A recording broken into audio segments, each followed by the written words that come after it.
Olá, neste vídeo aprenderemos sobre orientação a objetos em C++. Bom, hoje eu vou falar então sobre orientação a objetos. Vou fazer uma breve introdução do que é a orientação a objeto e como é que nós criamos objetos na linguagem de programação C e utilizamos os diversos elementos que o paradigma da orientação a objeto ele proporciona para a gente para a construção de aplicações que sejam mais reutilizáveis, que você tenha código mais reutilizável e ao mesmo tempo mais fácil de manter também e com menos possibilidade de erros de projeto e até erros de código, né? Porque você tem um código mais limpo e mais fácil de compreender, então o natural é que você tenha menos bugs, né? Menos defeitos também. Eu vou criar um novo arquivo.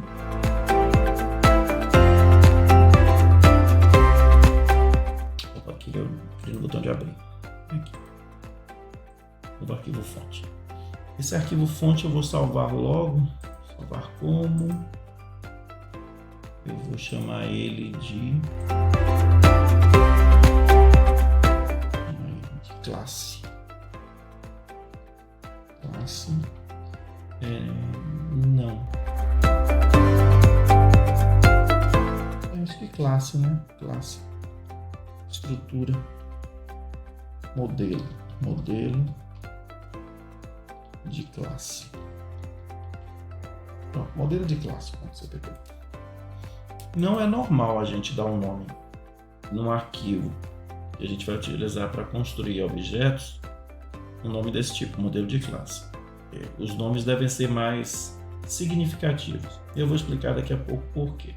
Em C++ isso não é obrigatório, mas em outras linguagens de programação isso é obrigatório, então é bom a gente ir se acostumando.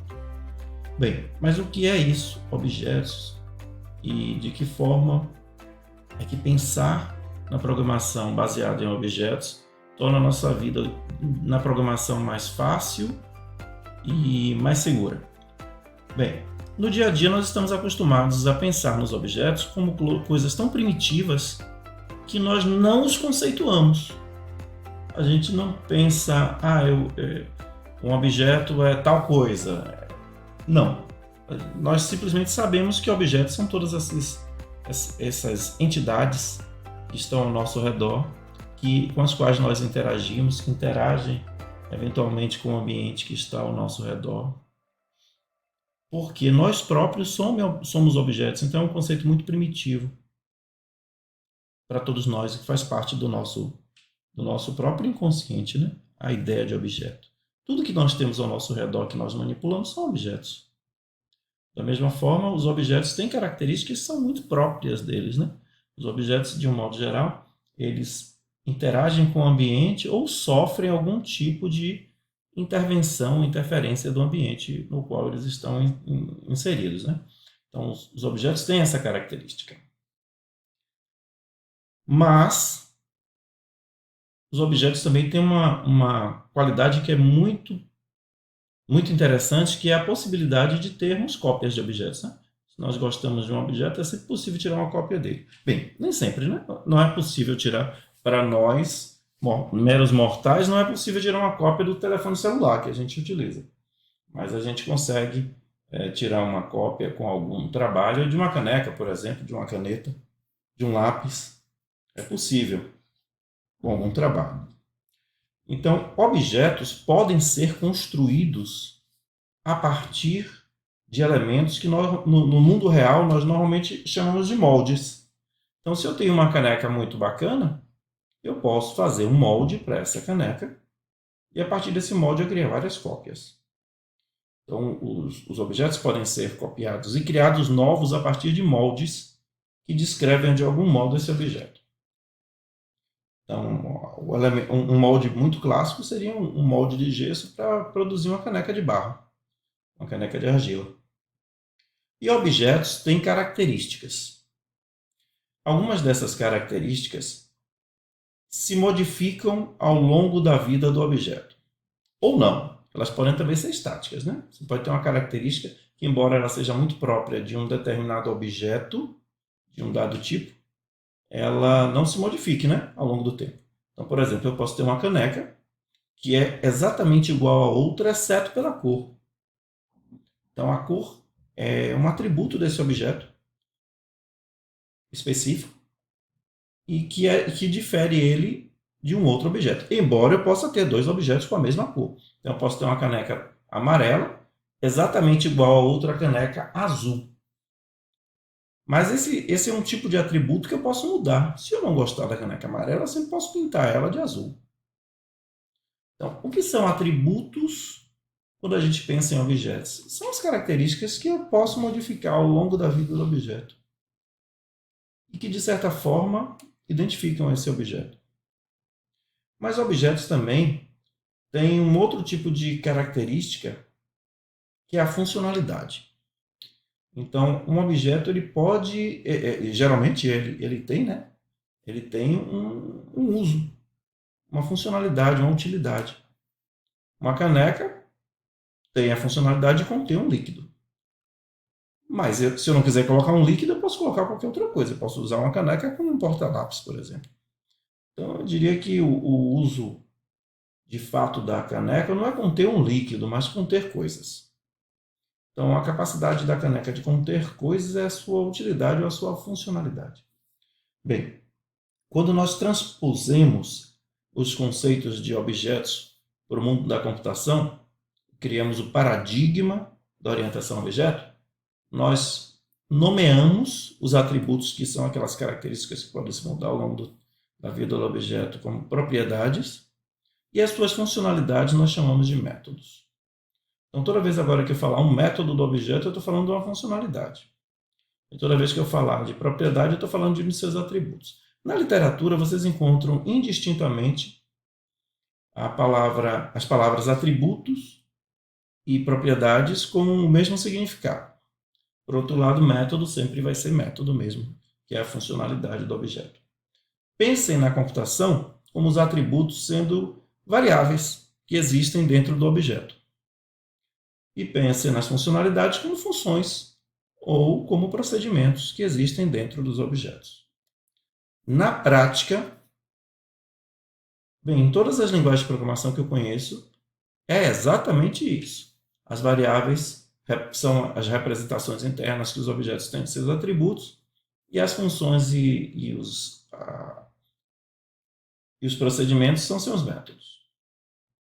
Para que possamos criar, então, objetos no mundo da computação, nós precisamos construir os moldes que vão permitir multiplicar, criar novos objetos a partir daquele modelo, vou chamar de modelo, daquele modelo que nós definimos para aquele objeto. Como é que nós fazemos isso? Esses moldes são chamados de classes. Eu vou criar um programa básico em C++, objeto orientado agora, onde eu vou construir uma classe. Como é que eu vou fazer isso? Bem, vamos lá, o include de sempre, include IOStream using namespace std int main void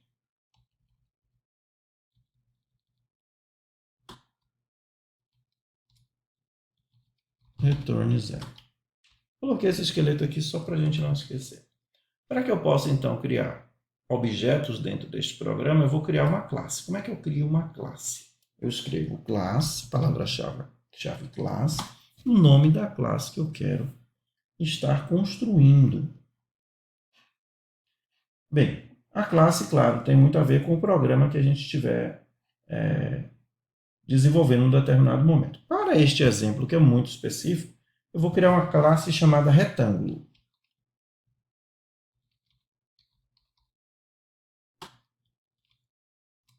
E nesta classe retângulo, eu vou definir dois atributos. Int altura, vou chamar de h, e int base, eu vou chamar de b. Vou mudar a altura para A. E normalmente a gente botar A para... como referência em inglês, né? Vou colocar de altura como A e B como base. Toda classe vai ter algumas características que vão poder ser acessadas por objetos que sejam construídos a partir de outras classes, mas vão ter algumas características, alguns elementos. A gente chama de membros esses elementos internos. Vamos chamar de membros de agora em diante. Alguns membros que só podem ser acessados a partir de objetos criados a partir desta classe, ou de classes que tenham sido construídas a partir dessa classe, numa coisa chamada herança, que a gente diz que são classes derivadas e que eu vou falar mais adiante. Os métodos ou atributos que podem ser acessados a partir de qualquer objeto, de qualquer lugar, de qualquer tipo, eles estão numa seção especial da classe, chamado public. Eu escrevo public, 2 pontos. E tudo agora que eu escrever dentro dessa seção, vou dar um espaço aqui, tudo que eu escrever agora dessa seção vai ser visível em toda parte. Eu vou criar o primeiro método desta classe retângulo. Ele vai ser do tipo void. Lembre-se que todo método é uma função, ou procedimento. Set valores. Set valores vai receber 2 parâmetros, int A e int B. 2 parâmetros A e B. E vai atribuir estes parâmetros às variáveis que existem aqui, ó, A e B. Gente, para ficar diferente o nome do nome que eu estou passando aqui, destes dois aqui, eu vou chamar aqui de altura mesmo, e aqui eu vou chamar de base, para ficar diferente. Então, para que serve set valores?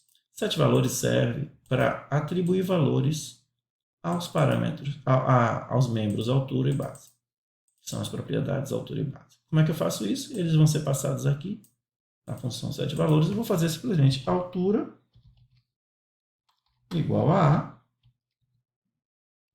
e base igual a B.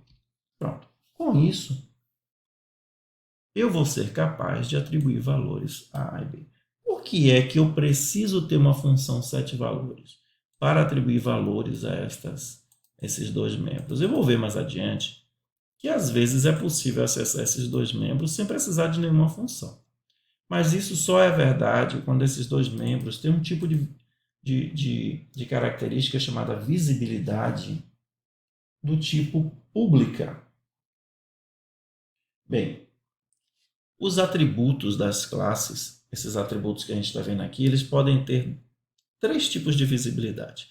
Eles podem ser private, podem ser protected, ou eles podem ser public. Dependendo de como eu tenho definido a classe, esses atributos vão ter essas características. Bom, eu vou escrever aqui então do lado, para a gente não esquecer, que membros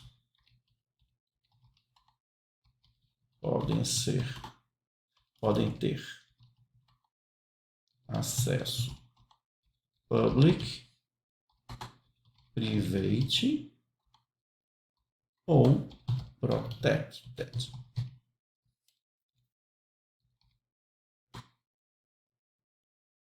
Então, os membros do tipo public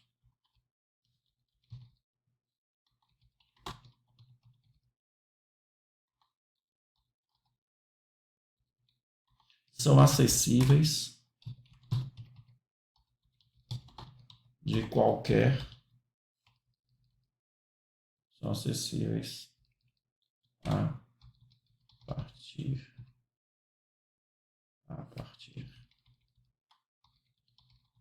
de qualquer objeto, de qualquer classe, a partir de qualquer classe.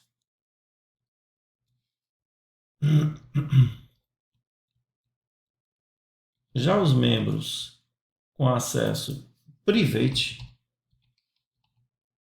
eles são acessíveis somente a partir da classe onde nós estamos agora, né? Ou das classes derivadas. Private, escrever são acessíveis a partir, deixa eu mudar isso aqui, a partir da...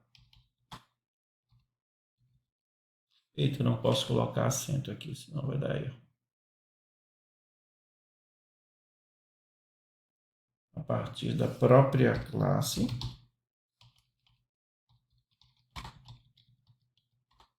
ou classe. Tem um acento ali, que são acessíveis, não são? Eu botei acessíveis aqui. Botei acento, não foi? É embaixo aqui, ó. Membros com acesso private são acessíveis, não são, aí vai conseguir ver certo? Não, vai dar erro. Vai dar erro.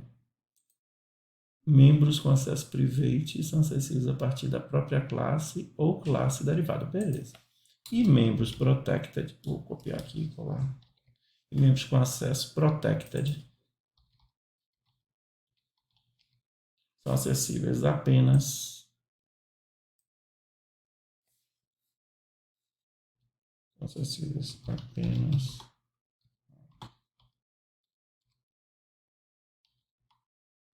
partir da própria. Pronto. Então, esses são os 3 tipos de acesso que nós temos para os objetos. E como é que nós definimos um acesso? Nós definimos um acesso utilizando nome do acesso, 2 pontos, e tudo que a gente escrever a partir daqui, então, ele vai estar com este tipo, de acesso. Não, aqui, peraí. Aqui eu botei o contrário. Este daqui é protected. Este é protected, este é private. É privado, né? Protegido e privado. Privado é privado da classe. Protegido. Protegido, ele é protegido de acesso das classes, e privado é privado da própria classe. O próprio nome ele dá a entender, né? Não tem muito como a gente errar, né? Ele é bem autoexplicativo, vamos dizer assim. Então a gente tem esses 3. Public, protected, vou botar na ordem aqui. Public, protected,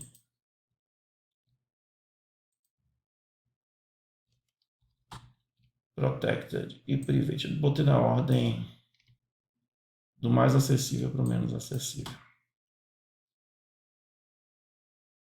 Ou private. Pronto. Se a gente não definir nenhum tipo de acesso, por exemplo, eu não defini aqui no início da classe um tipo de acesso, eu simplesmente escrevi as 2 variáveis. Se eu não definir, o acesso padrão vai ser private.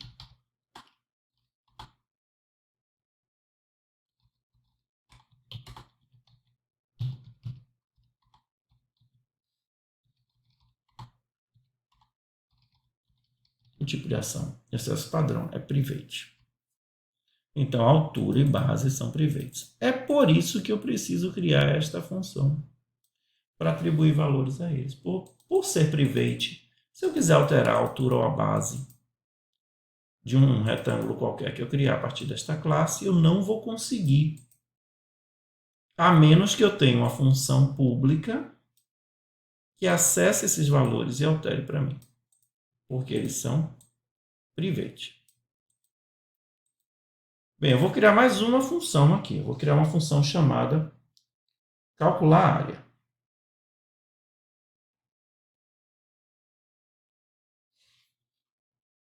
Vou chamar ela de...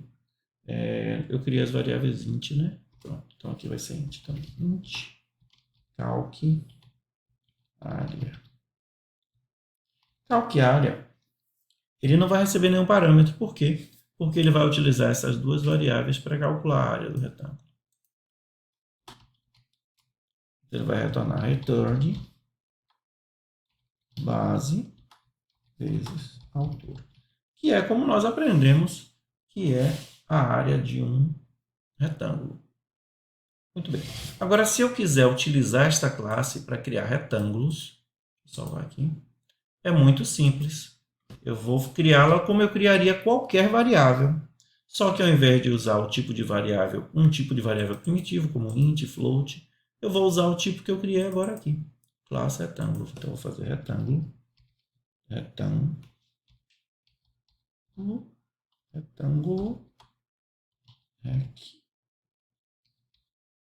Vou chamar de retângulo para diferenciar. Eu posso escrever retângulo? Posso, porque o C++ ele é sensível à caixa. Então, retângulo com letra maiúscula é diferente de retângulo com letra minúscula se eu escrever aqui a palavra retângulo. Mas eu vou botar retângulo para deixar bem claro isso. Pronto. Agora, por que eu usei aqui letra maiúscula e ao criar o retângulo que eu vou utilizar realmente, eu criei com letra minúscula? Muito bem. Se convencionou, e é apenas uma convenção, que classes começam com letra maiúscula e eu uso o padrão de projeto camel case para nomear. Então, isso quer dizer que se o nome da classe for formado por várias palavras, eu junto as palavras e começo cada uma com a letra maiúscula. E para criar um objeto do tipo retângulo, eu uso um nome com letra minúscula. Se o nome for formado por várias palavras, da mesma forma, eu junto todas, colocando cada uma começando com a letra maiúscula, exceto a primeira, que fica com letra minúscula. Então, aqui eu criei um retângulo. Vou utilizar o retângulo. Retângulo, ponto. Ele já me mostra as duas funções. Ó. Mostrou aqui calque área e 7 valores. Calque área e 7 valores. Eu clico aqui em 7 valores e ele já preenche para mim.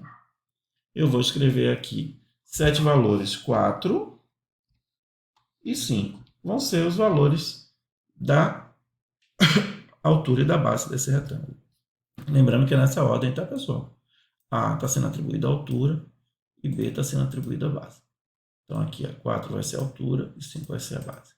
E se eu agora quiser exibir a área, como é que eu faço? Cout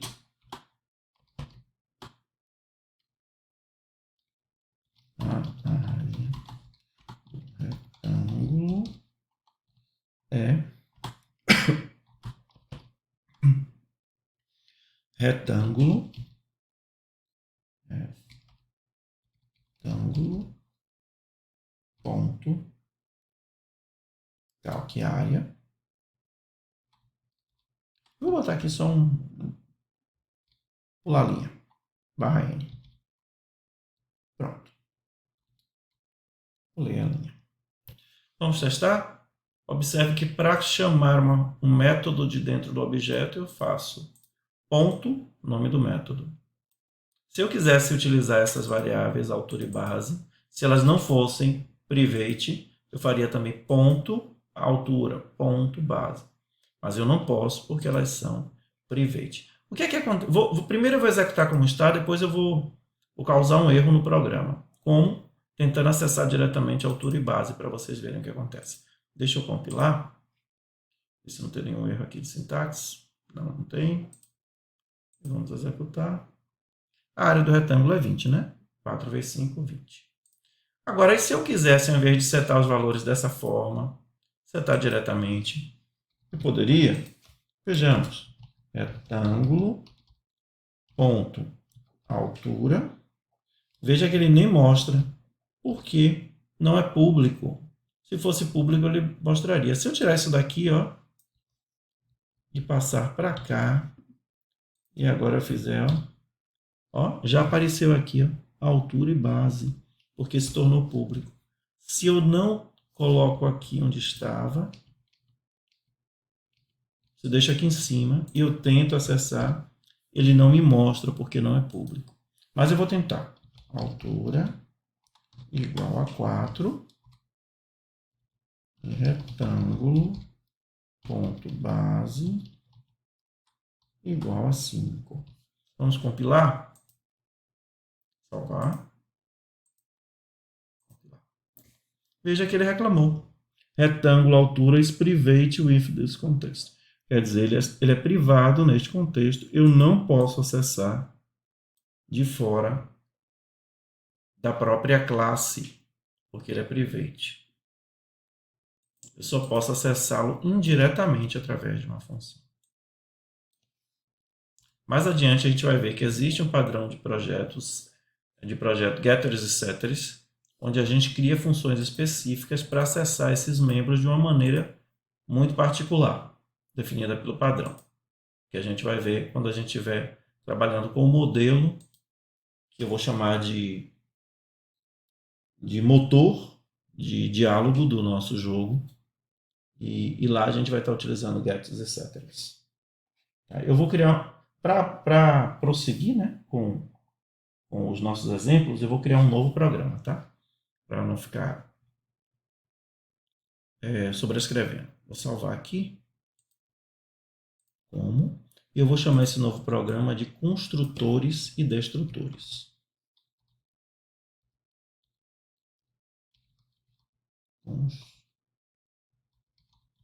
Construtores e destrutores. Construtores e destrutores. Muito bem. Eu vou aproveitar este mesmo programa. Eu só vou tirar essa parte aqui, né, para não ficar muito código. Esse já é o suficiente lá. E agora eu vou adicionar um novo elemento a esse programa que a gente não viu antes. O construtor. O que é um construtor? Construtor é um método que vai ser chamado na hora de criar o objeto. O construtor ele tem um nome especial. É o nome da classe. Então, se eu quero criar um construtor para essa classe, ela se chama retângulo, eu escrevo retângulo. Ele vai ser o construtor e abro parênteses. Bem, aqui eu já tenho um construtor. Esse construtor não faz nada. Mas, para que ele seja útil, o ideal é que, ao criar o retângulo, eu já atribua a ele os valores da altura e da base. Vou copiar os parâmetros. Na verdade, eu vou copiar esse modelo todo aqui. Pronto. Construtor da classe retângulo tem a mesma assinatura, exceto pelo nome, de 7 valores. Mesma assinatura. E a partir daí, quando eu criar um retângulo, eu já posso acessar diretamente a altura e a base e atribuir valores a eles. Como é que eu faço isso? Ao invés de utilizar aqui retângulo 7 valores, eu vou simplesmente passar o parâmetro na hora da criação. Gente, existe uma outra forma de fazer isso. Eu resolvi fazer dessa forma que é simples, mas existem outras formas de fazer. Tá? Existe uma outra forma de fazer. E essa forma o C++ permite, então eu vou fazer. Que é o seguinte, na hora de criar o retângulo, eu passo, depois do nome do objeto que eu estou criando, eu passo entre parênteses os parâmetros que eu quero enviar para o construtor. Isso não funciona, essa sintaxe não funciona em outras linguagens de programação, tá? Funciona no C++. Em outras linguagens de programação eu tenho que fazer de uma forma um pouquinho mais complicada. Que a gente vai ter a oportunidade de ver lá quando estiver desenvolvendo o jogo. Então, a área do retângulo é 20. Então, isso aqui é um construtor. E o que seria um destrutor? O destrutor é um método que é chamado quando o objeto é destruído. A gente vai aprender como destruir objetos mais adiante. Eu vou copiar este objeto para cá, desculpa, essa função para cá, e vou remover dela os parâmetros. Tá? E neste caso aqui eu não vou fazer nada dentro dela, só para poder mostrar como é um destrutor.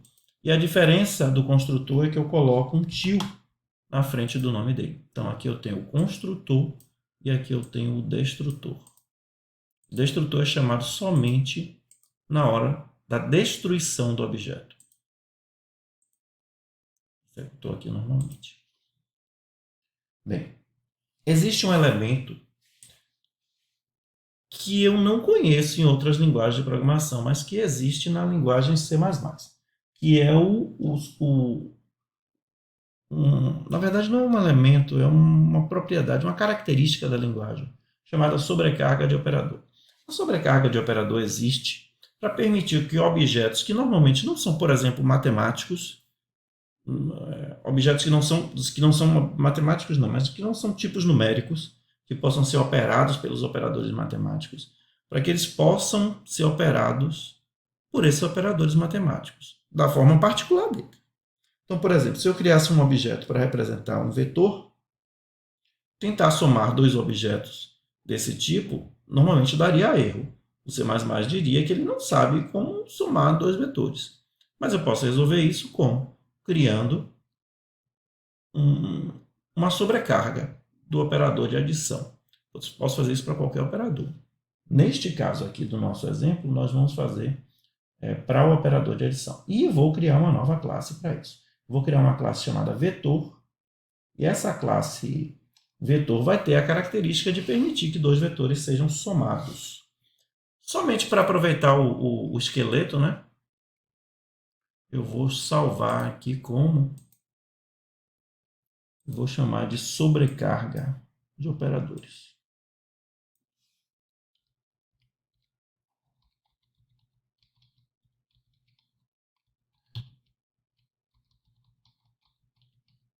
Sobrecarga de operadores. Eu vou mudar o nome da classe aqui para vetor. Vou apagar tudo que tem dentro dela, porque ela não tem utilidade nenhuma para a gente. Aí aqui também na função main eu vou deixar ela vazia. Tá? Como é que funciona a sobrecarga de operador? Eu criei uma classe vetor. Este vetor, em particular, ele vai ter dois atributos. Esses atributos vão ser as coordenadas x e y dele. Então, pense nesse vetor como um vetor lá da física, né? Que a gente está acostumado a gente aprendeu lá, né? Quem fez física no curso deve estar lembrado. Então, int x vai ser de inteiro, tá? Podia ser float, mas eu vou fazer de inteiro. Int y. Então, esse vetor tem dois atributos. Ora, neste caso, eu vou criar uma seção public e vou colocar tudo public. Só para facilitar de fazer o exemplo, tá? Então, eu vou deixar tudo como public. Vou criar um construtor vetor. Esse construtor aqui não vai fazer nada. Tá? É um construtor, a gente chama ele de construtor default. É o construtor vazio, ele não faz nada. Vou colocar só por uma questão de deixar bem explícito, né? Que ele não recebe nenhum parâmetro. Coloquei como void. Eu vou copiar e colar ele para definir um outro construtor. Este outro construtor, sim, ele vai receber dois parâmetros, que vão ser os parâmetros A e B.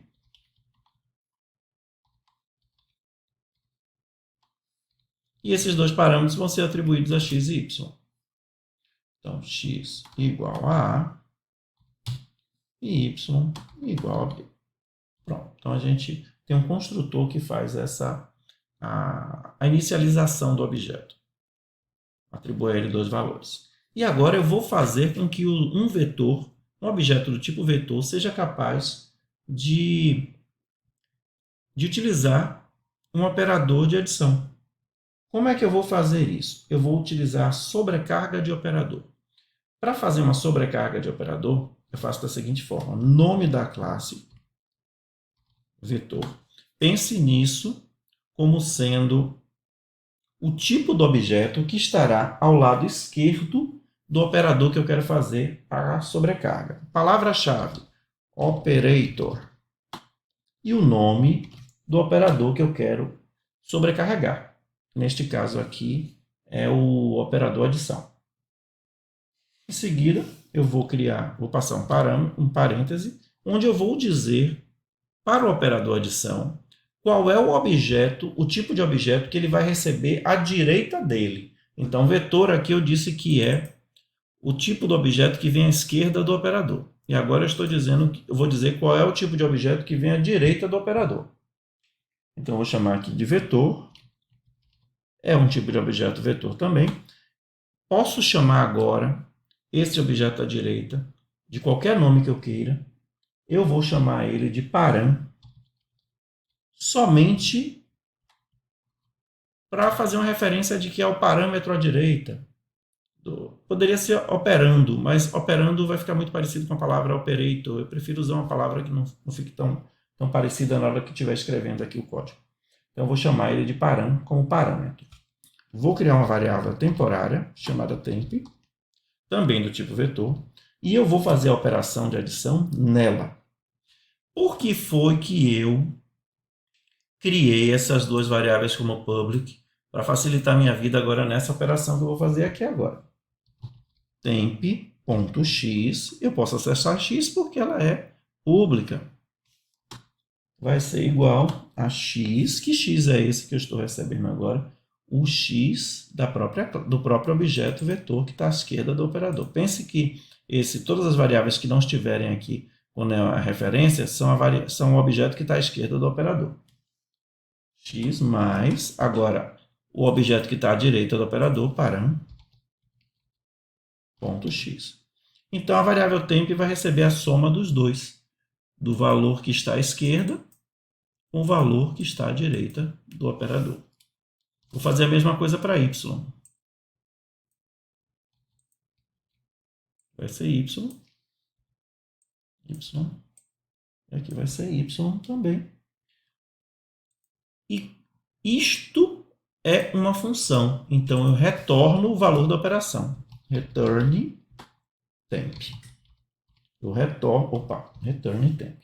Eu retorno o valor da operação. Preciso botar dentro de parênteses? Normalmente não, basta botar o ponto e vírgula aqui. Porque é uma função, então não precisa. Bem, como é que agora eu vou poder utilizar esta classe para que eu tenha vetores que fazem adição? Eu vou criar dois vetores aqui embaixo, vetor A e vetor B. Gente, eu posso atribuir os valores a esse vetor fazendo A.x igual a um determinado valor, b.x igual a um determinado valor, mas eu prefiro já atribuir os valores aqui em cima, na criação do próprio objeto. Eu vou colocar 3 e 1, e aqui eu vou colocar os valores 1 e 2. São dois valores fáceis da gente verificar se deu certo somando os dois. Tá? Vou criar uma segunda variável, um segundo objeto, vetor C. Este vetor C eu já não vou atribuir nenhum valor a ele, vou utilizar o construtor default vazio. Por quê? Porque eu vou usar C para ter o resultado da operação de A mais B. Agora eu posso fazer C igual a mais B. Apesar de A e B serem objetos estranhos à aritmética, eu vou poder fazer a operação de adição, porque eu redefini o operador de adição para vetores. E agora eu posso mostrar o resultado na tela. Cout C igual. Aí eu vou botar aqui C.x C.x vírgula C.y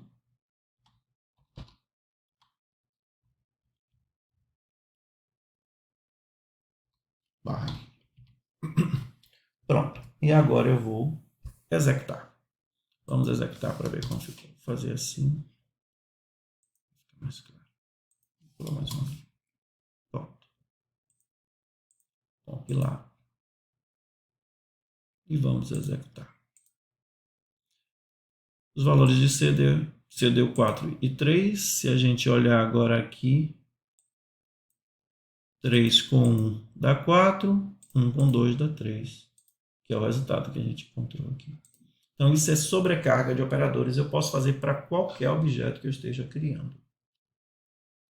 Bom, eu vou falar agora um pouco de sobrecarga de função.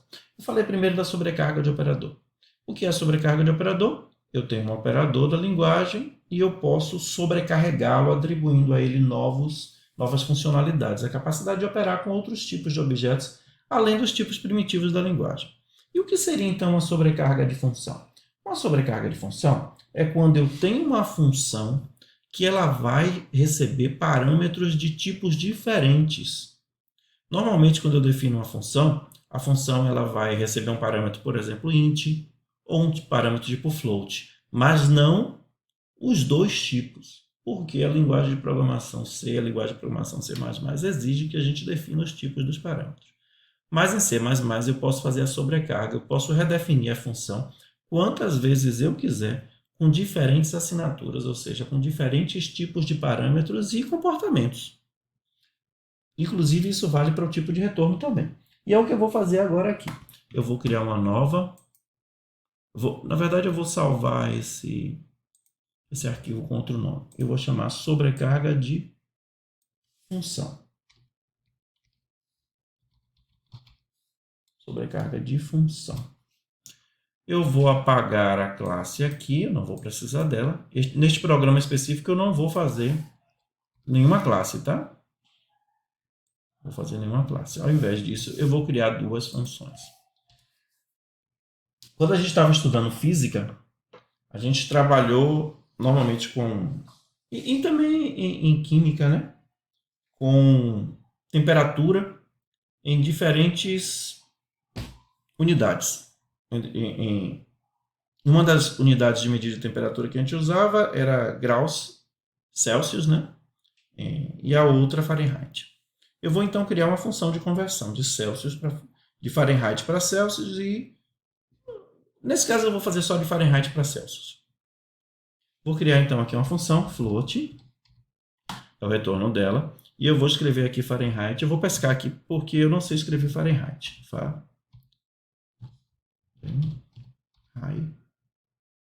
Fahrenheit.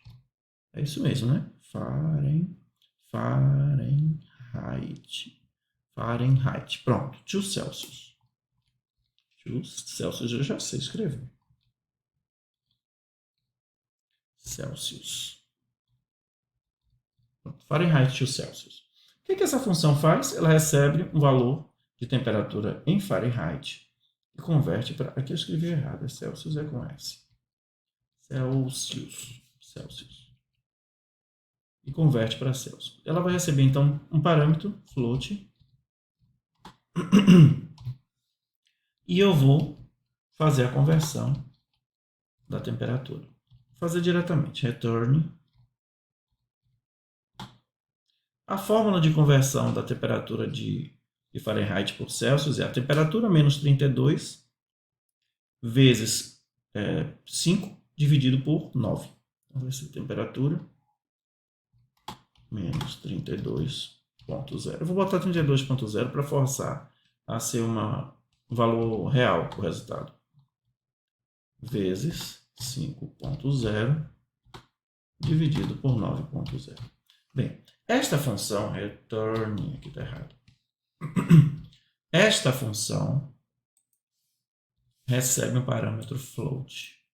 Mas e se eu quisesse ter a temperatura, passar a temperatura como um número inteiro? Veja, eu poderia passar aqui a temperatura como um número inteiro, a linguagem de programação ia fazer um cast, uma conversão automática, mas é uma outra forma eu criar uma nova versão dessa função que receba a temperatura como um inteiro, int inteiro.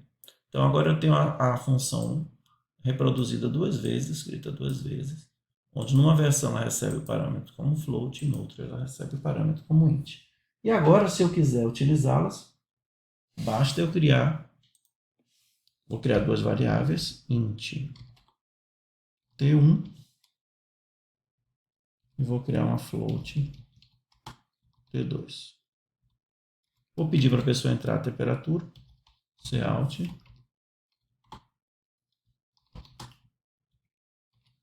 entre a temperatura em Fahrenheit.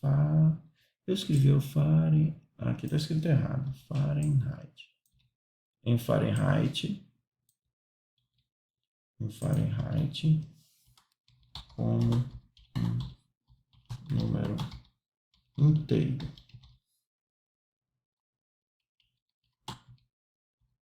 E agora eu faço CIN. T1. T1 é inteiro, né? Então eu vou receber esse valor como inteiro. E vou mostrar aqui o resultado Cout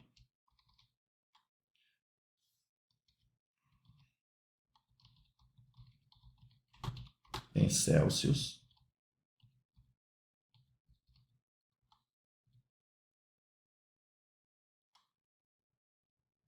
Eu vou botar aqui. Chama a função passando T1.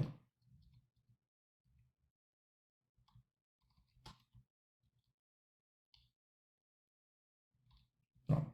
Vou fazer a mesma coisa, vou repetir aqui a função, só que agora eu vou pedir para entrar como um número real.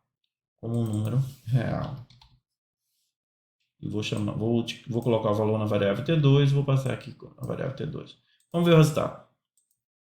E lá. Vou executar. Entre a temperatura em Fahrenheit como um número inteiro. Vou botar aqui. Como é menos 32, né? Eu vou botar 45 graus. Menos 32. 45 Fahrenheit. Deu 7,222. Vou colocar agora 45 de novo. Deu 7,222. Olha, neste caso aqui, eu vou botar aqui como int. Para ficar mais claro qual foi a versão que ele utilizou. Vamos lá. 45, deu 7, porque como foi um número inteiro, ele utilizou a versão inteira. Essa versão aqui, int. E agora eu vou usar 45 também como número real, 7,222. Veja que por eu ter passado o parâmetro como um número inteiro, ele utilizou essa versão que é int, o resultado. Como eu passei o parâmetro aqui como um número real, ele utilizou essa versão que é float. Isso é sobrecarga de função. Tem várias aplicações. Nós vamos utilizar um tipo de sobrecarga de função especial quando a gente estiver construindo nossas classes para o jogo, no mecanismo de diálogo, né? É um tipo de sobrecarga de função especial chamada polimorfismo. A gente vai utilizar. Acho que hoje ainda não. Acho que hoje não sei se vai dar tempo hoje de fazer isso. Mas vamos ver, né? Então eu vou salvar agora outro nome chamado herança.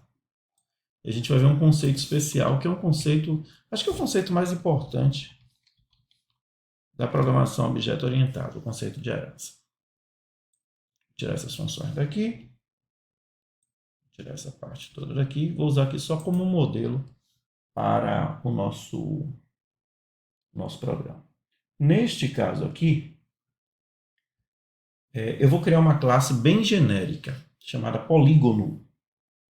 E a partir do polígono eu vou criar outras classes. Quando nós começamos nossa aula de hoje criando uma classe retângulo. Com ela eu conseguia criar objetos do tipo retângulo. Aqui eu vou criar retângulos também. Só que eu também vou criar triângulos. Só que retângulos e triângulos têm propriedades em comum. E essas propriedades em comum são comuns a todos os polígonos. Por isso, eu vou criar uma classe polígono. Classe polígono. Bom, toda a classe polígono vai ter altura e vai ter largura. Então, eu vou criar numa seção protected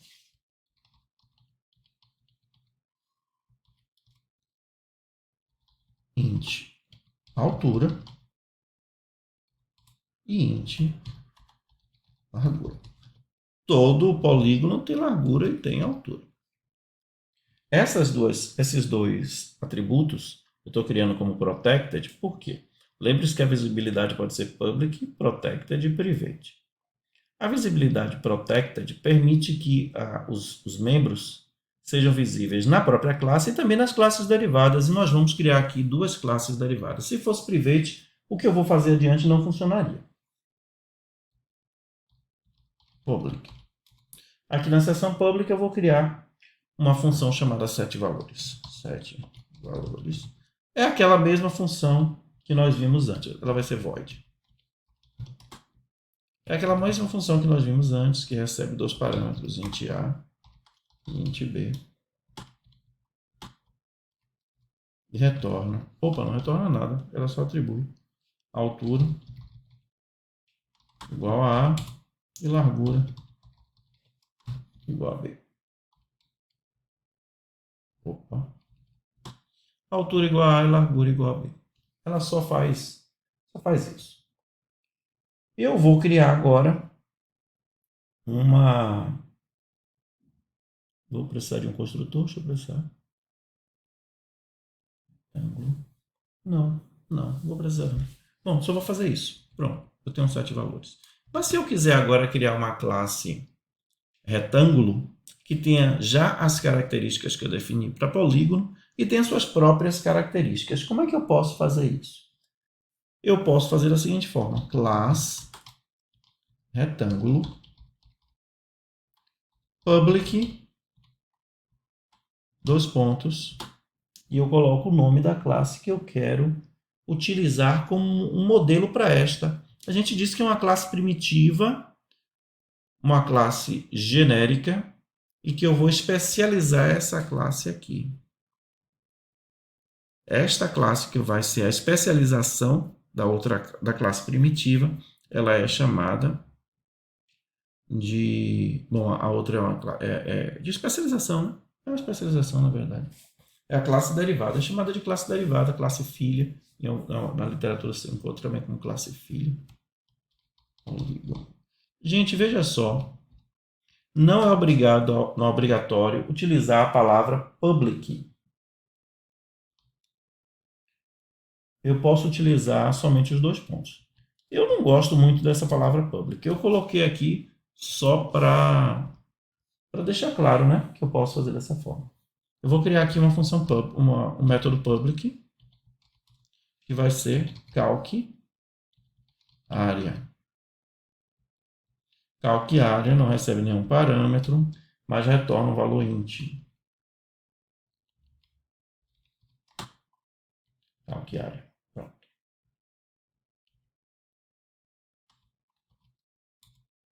Calc área retorna o valor int. O que é que ele retorna? Como é que eu calculo a área de um retângulo? Base vezes altura. E eu vou criar agora uma classe triângulo.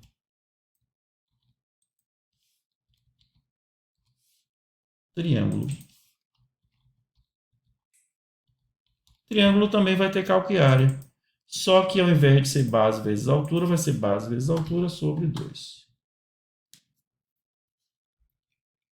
Então, o triângulo vai ser igualzinho a retângulo, todas as suas características, vai ter altura, vai ter largura, vai ter 7 valores, mas ele vai ter um calc área completamente diferente. Ele vai ser base vezes altura sobre 2. Observe que quando eu crio uma classe derivada, eu herdo nesta classe todos os membros da classe primitiva, da classe pai. Então, apesar de eu não ter definido aqui dentro de retângulo altura, largura, 7 valores, automaticamente esses membros serão criados aqui dentro. Porque eu disse que ele deriva da classe pública retângulo. Eu posso tirar isso aqui, ó. Vou tirar só para mostrar que eu posso. O triângulo vai ser criado sem colocar a palavra-chave public. E agora aqui, na função main, eu vou criar um triângulo e vou criar um retângulo.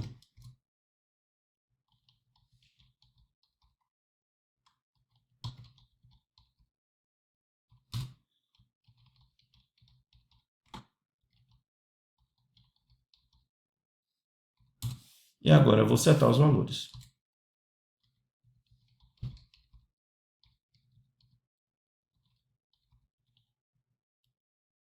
Deu alguma coisa errada aqui.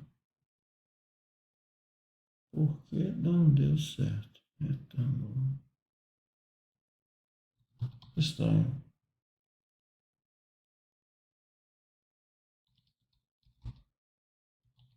Deu algum problema aqui. Agora ele mostrou 7 valores. E vai ser aqui... Vou botar 4 e 3. E vou fazer a mesma coisa para triângulo. Só vou trocar aqui o nome de retângulo para triângulo. Vou botar o mesmo valor para a gente ver que as funções são diferentes. E eu vou agora exibir o valor Cout. A área do retângulo é retângulo.calc área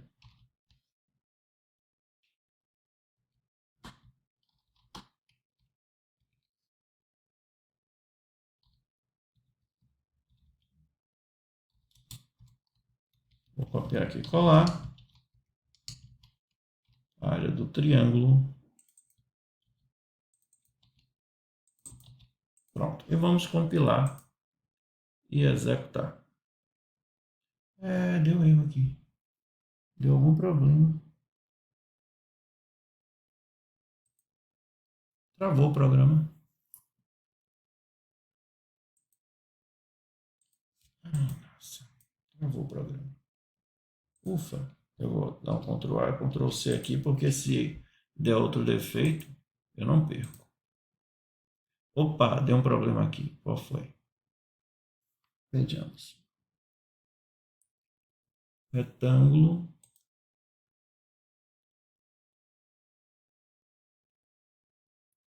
Polígono. Class polígono.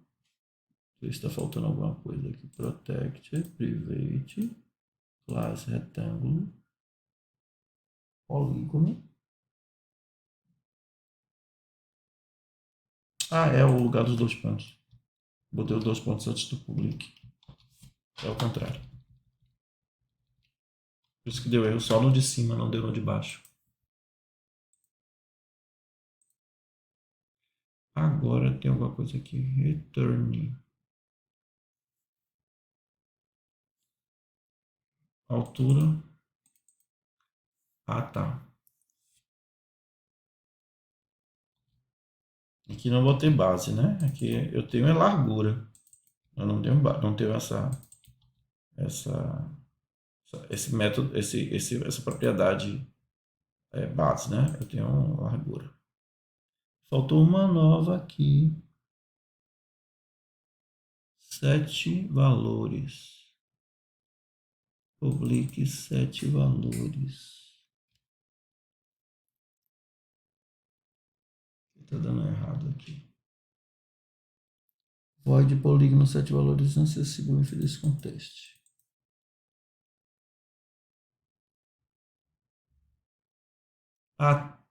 Que estranho. Ele não aceitou sem a palavra public. Deve ser alguma coisa da versão do compilador. Porque no meu compilador no Linux funciona perfeitamente sem colocar o public.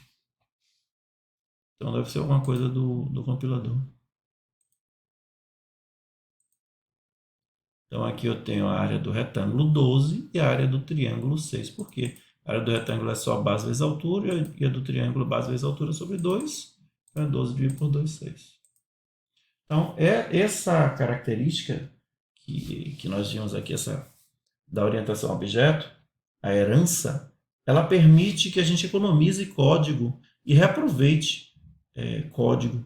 Porque basta que eu crie uma classe primitiva com as características que são mais comuns em meus objetos, e eu posso criar novos objetos sem ter que recriar tudo aquilo que eu já fiz antes. Basta derivar as classes desses objetos a partir de classes primitivas que eu criei antes. Então isso torna muito mais rápido, muito mais fácil de manter código, né? Fica mais reaproveitável. Eu vou criar agora um novo arquivo chamado polimorfismo.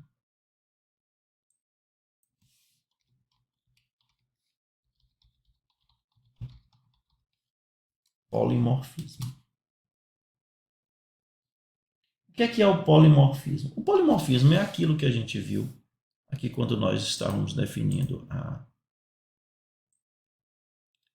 quando nós definimos aqui, duas classes com métodos que têm os mesmos nomes, só que definidos de formas diferentes. Só que para ser polimórfico, eu preciso definir a assinatura desses métodos na classe primitiva. Então, eu tenho que criá-los aqui, criar esse método calquiare aqui. Eu vou colocar aqui como sendo o valor default dele 0. E eu dizer ao compilador que este método é virtual. Virtual. O que significa isso? Eu estou dizendo ao compilador, olha, o método calquiare é virtual, ele vai ser criado depois. Eu estou definindo aqui somente a assinatura de como ele deve ser. Como é que ele deve ser? Ele deve retornar int e não receber parâmetro nenhum. As classes derivadas, elas vão ter que implementar este método. Então, quando eu faço isso, eu digo que os métodos que vão ser criados nas próximas classes derivadas dessa, eles são polimórficos. Eles assumem... morfos é forma, né? Eles assumem formas diferentes dependendo da funcionalidade que eu quero atribuir a eles nas classes derivadas. Só que eles têm assinatura igual à assinatura que foi definida na classe primitiva. Eu vou salvar aqui, compilar e executar. Funcionou igual. A única diferença do que nós vimos antes foi que eu defini o método calquiare aqui como virtual. Vou criar agora um elemento chamado namespace. Olha, observe, toda classe ela também é um namespace. Mas o que é um namespace? Deixa eu salvar aqui agora. Um namespace.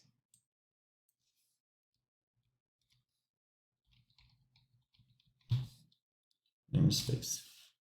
O namespace é um espaço de nomes. É uma forma de eu organizar meu código para que eu tenha elementos que têm características em comum, agrupados, organizados. Isso torna o código mais rápido na hora que o compilador vai procurar, vai fazer a resolução de nomes, né? Que é procurar por um determinado nome de variável ou função no código. Ou melhor, no programa compilado. Como é que eu crio um namespace? Namespace e coloco o nome dele. Eu vou criar um namespace aqui chamado numeric. Um namespace chamado numeric. Dentro dele, eu vou criar duas constantes. Aqui não vai estar como constante, mas poderia ser constante. Float, vou chamar aqui de golden. Golden. O que vai ser essa variável golden? Vai ser o número dourado que aparece em várias relações, principalmente na arquitetura, na biologia se encontra muitas medidas que são obtidas de seres vivos. Eles têm relação com este número que eu vou colocar aqui, chamado de número dourado, que é aproximadamente 1.1680. É aproximadamente, ele está arredondado aí. E a gente vai criar aqui também o float π, o número π, que é aproximadamente 3.14, 15, 3.14, 15 e assim por aí vai. Eu vou arredondar para 16 porque tem outras casas decimais aqui, tá bom. 3.14, 16. Bem, este namespace numeric agora tem dois membros, golden e π. Se eu quiser agora acessar esses dois valores, como é que eu faço? Não vou criar variável nenhuma aqui. Eu vou simplesmente dar um cout.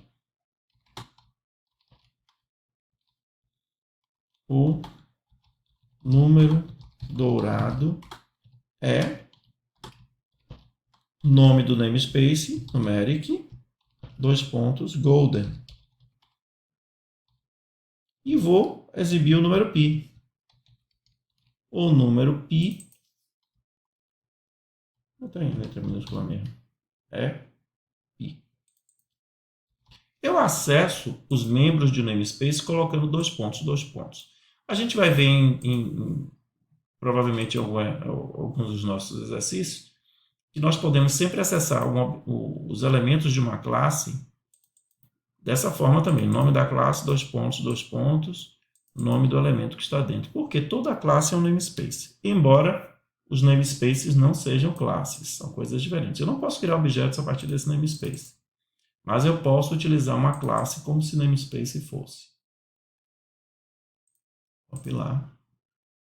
Tem um erro aqui em algum lugar. Float.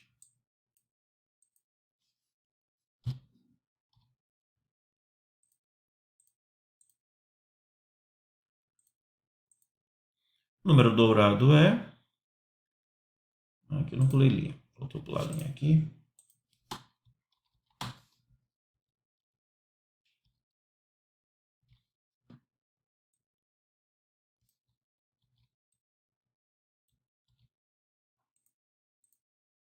E lá.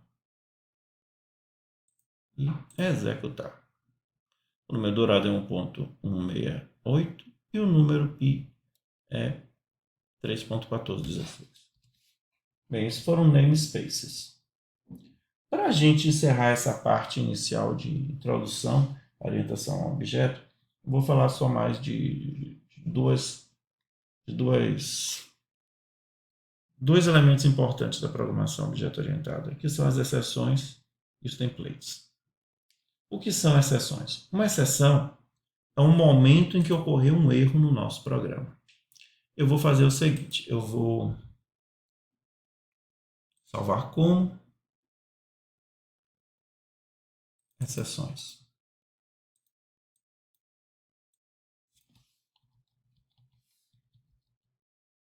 A exceção é com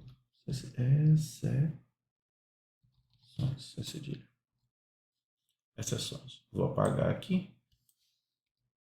Vou apagar aqui esse código também. Tá. Então, uma exceção é um momento em que ocorreu um erro no meu programa. E a gente chama de exceção porque é uma exceção. A regra é funcionar direito.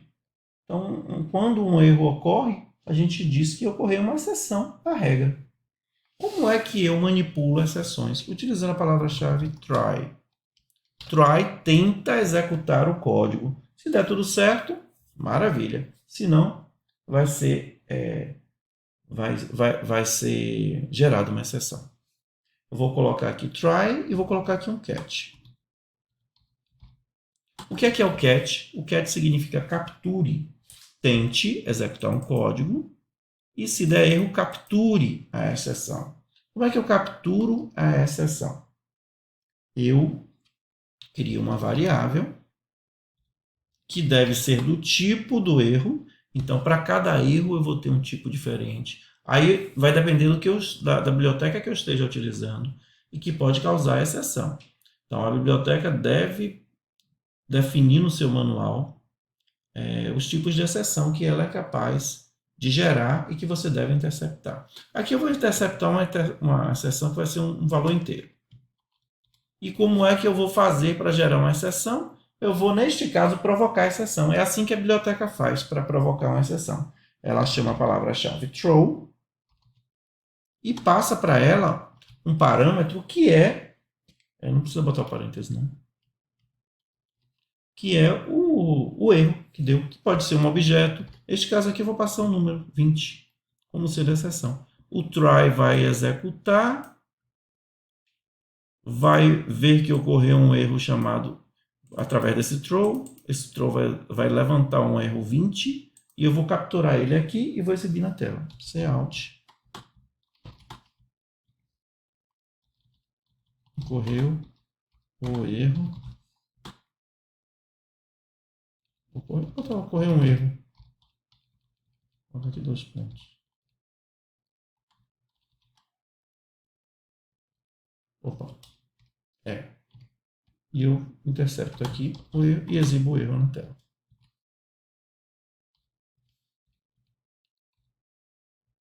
Poderia ser qualquer coisa. Então, aqui nesse try, ao invés de ter um throw 20, que eu estou gerando erro, estou provocando um erro, eu estaria chamando uma função. Por exemplo, estaria fazendo uma divisão. Por exemplo, uma divisão por 0, de um número por 0, e estaria gerando um erro que eu iria interceptar com try e exibir o erro na tela. Para que eu faço isso? Para o programa não fechar. Toda vez que ocorre um erro grave, o programa fecha. Se eu intercepto com try, se eu executo ele num bloco try e intercepto com catch, o programa não fecha. Ao invés disso, ele direciona o código, a execução para o catch, e você faz o que você quiser com o erro que for reportado aqui no catch, na variável que você definiu. Mas essa variável tem que ser do tipo do erro. Um banco de dados, por exemplo, vai retornar um erro que é um objeto de erro, que é relativo àquele banco de dados. E aí depende do banco de dados. Eu não sei qual é o erro que ele vai retornar. Aí depende do banco de dados. Vou executar, vai aparecer 20 na tela. Ocorreu o erro 20. Por quê? Porque eu gerei esse erro 20 com o throw. Então, suas funções, quando você estiver criando uma biblioteca, toda vez que ocorrer um mau funcionamento interno, como é que você comunica ao programa principal que ocorreu o erro? Você gera um throw, você executa throw, passa o objeto, que pode ser uma string, pode ser o que você quiser, e ele vai exibir na tela. Se eu quisesse, por exemplo, gerar um erro exibindo uma string, eu faria como? Vou colocar aqui, ó. Throw. Ops. Vou botar aqui. Ops. Ops. Gerei um erro chamado ops. Opa, aqui eu estou fazendo errado. Desculpa. Estou gerando um erro aqui chamado ops. Aí como é que eu faço para interceptar um erro que não é numérico? Eu tenho que criar um outro bloco try, um outro bloco cat que receba uma string. Ocorreu o erro Opa, aí aqui tem uma coisa. String does not name, tá? String com letra minúscula. De tanto programar em várias linguagens de programação, aí você acaba confundindo os nomes. Em C++, string é com letra minúscula. Opa! Terminated call after true instance of constant. O que aconteceu? Gente, quando eu gero uma string, crio uma string dessa forma, a string não é uma string desse tipo. Desse tipo aqui, na verdade, ele é um vetor de caracteres. Assim. Então eu tenho que fazer string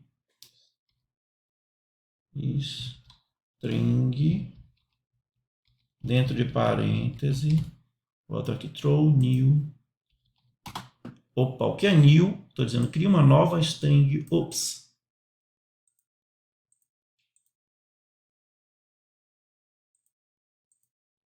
Ó. De novo, foi que ele deu agora aqui. Basic string.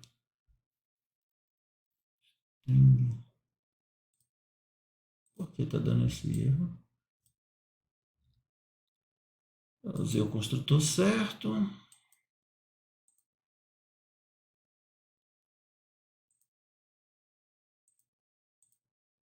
Ops, agora foi. Tinha usado o new ali, por isso que deu erro. Então ocorreu o erro, ops. E é isso. Bom, para finalizar, eu vou criar um template. Template a gente vai estar utilizando na nossa, quando a gente estiver construindo o nosso módulo de processamento de linguagem. Não é bem processamento de linguagem, mas de diálogo, de discurso, de conversação. Então eu vou salvar aqui o programa como templates.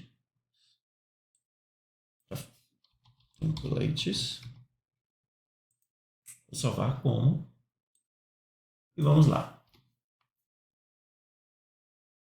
Vou salvar aqui.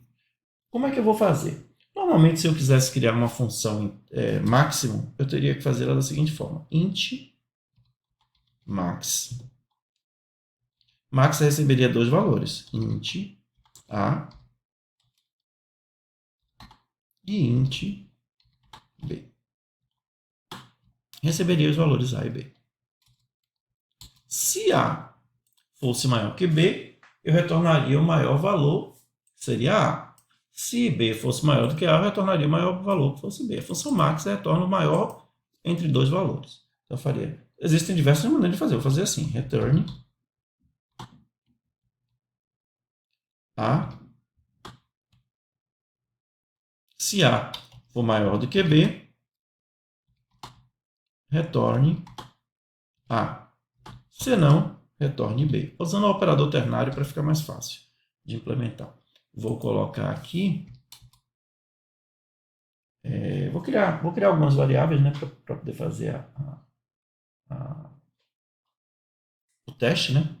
Aqui eu estou fazendo da forma mais normal, como nós pensaríamos normalmente de fazer. Então, eu vou criar algumas variáveis int A, B e C. E vou criar float C, D, E e F. Criei aqui as variáveis float, D, E e F. E eu vou atribuir valores a essas variáveis. Eu vou atribuir os valores A, eu vou atribuir o valor 2. A B, eu vou atribuir o valor... Vou atribuir valor 2, não, vou atribuir 1. B, eu vou atribuir o valor 2. C, eu vou estar atribuindo o valor 3.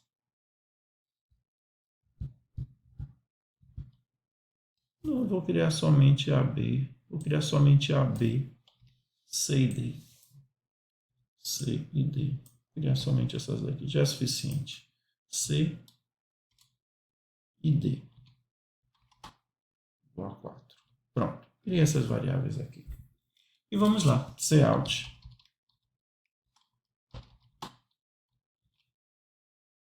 O maior valor entre A e B é, e chamo max A igual a B.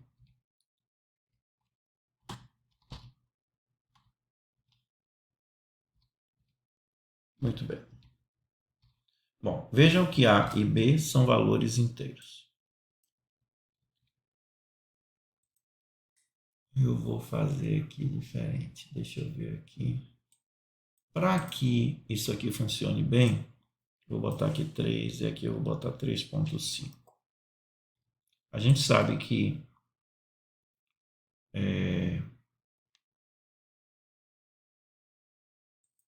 a gente sabe que 3 é menor do que 3.5.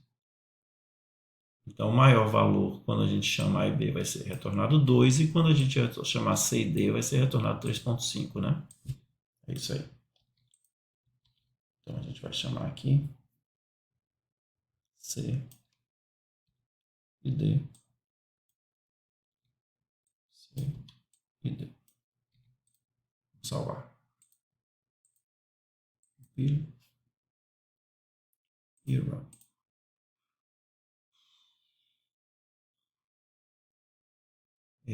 Nesse caso aqui, funcionou, não era para funcionar. Era para ele estar fazendo a conversão. Eu não sei por que ele não fez a conversão para inteiro aqui. Quando eu fiz a interceptação. Era para ele estar retornando aqui o valor igual. Por quê? Porque int, ele retorna inteiro, ele tem que retornar valor 3 e não 3.5, né? E aqui ele está, curiosamente, ele está retornando 3.5. Coisa mais estranha. E agora já deu bode aqui. Coisa mais estranha. Isso não deveria funcionar. Ele deveria estar retornando valor 3, porque é o arredondamento de 3.5 para inteiro. Que aqui está sendo definido como inteiro. Mas ele não está fazendo isso. Bom, eu não sei por que está acontecendo isso. Mas a maneira certa de criar esta função para que ela se comporte como se comportou aqui, né? Que não deveria estar se comportando assim. Provavelmente existe essa função definida aqui dentro do std. Mas, ó, será que não ficaria bacana assim, em vez de você botou aí int A e int B, né? Sim. Mas você embaixo também deu nomes a de A, B, C e D. Não, falei besteira aqui. Não, na verdade, eu acho que nem precisava isso aqui, né? Compliquei demais. Bastava botar um cout e passar o valor direto aqui. Colocar aqui, em vez de fazer, colocar aqui 2, por exemplo, aqui colocar 1 e 2, 1 e 2. Aqui 1 e 2. O 3.2, É. 3.7. Pronto. Vou botar aqui 3.2 e 3.7. Como você sugeriu. 3.7. Tem que botar isso aqui, né? Também, né? 3.2, 2 e 3.7. Na verdade, o que eu acho é que tem essa função max definida para float e ela está sendo sobrecarregada aqui, porque não era para funcionar, entendeu? Era para ele arredondar porque aqui é inteiro. Tá funcionando. Deve ter essa função definida. Como é que a gente faz para poder isso funcionar de uma forma genérica? A gente cria um template que eu vou usar lá quando a gente estiver implementando o nosso programa. Eu escrevo a palavra-chave template, abro um colchete, escrevo class e coloco uma variável qualquer que eu queira utilizar. Vou chamar ela de T mesmo para ser o modelo do template. E no lugar de colocar os tipos definidos, eu coloco aqui T.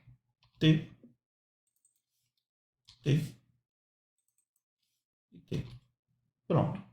Fazendo isso, automaticamente a minha classe passa a se comportar de uma forma genérica. Ao invés de ela ser definida somente para int, ela agora vai poder funcionar para qualquer tipo de valor que eu queira utilizar. Basta que na hora de chamar a classe, eu utilize...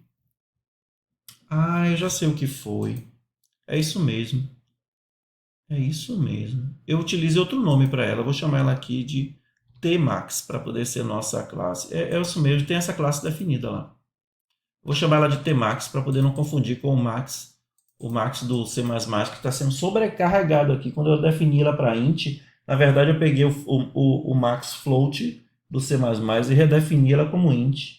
Na hora que ele recebeu o float, ele pegou e usou a versão dele lá.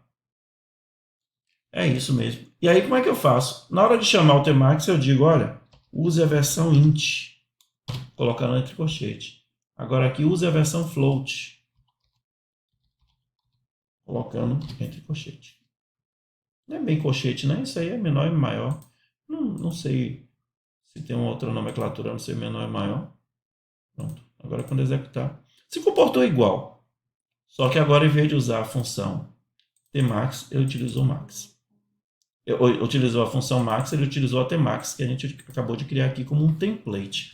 Existe uma biblioteca inteira de templates no C++. A gente tem template para tudo que você imagina, tudo quanto é coisa que você imaginar. Já tem pronto lá dentro. No nosso programa que a gente vai fazer do jogo, eu vou usar template para resolver um problema específico que vai aparecer em um determinado momento, que vocês vão ver.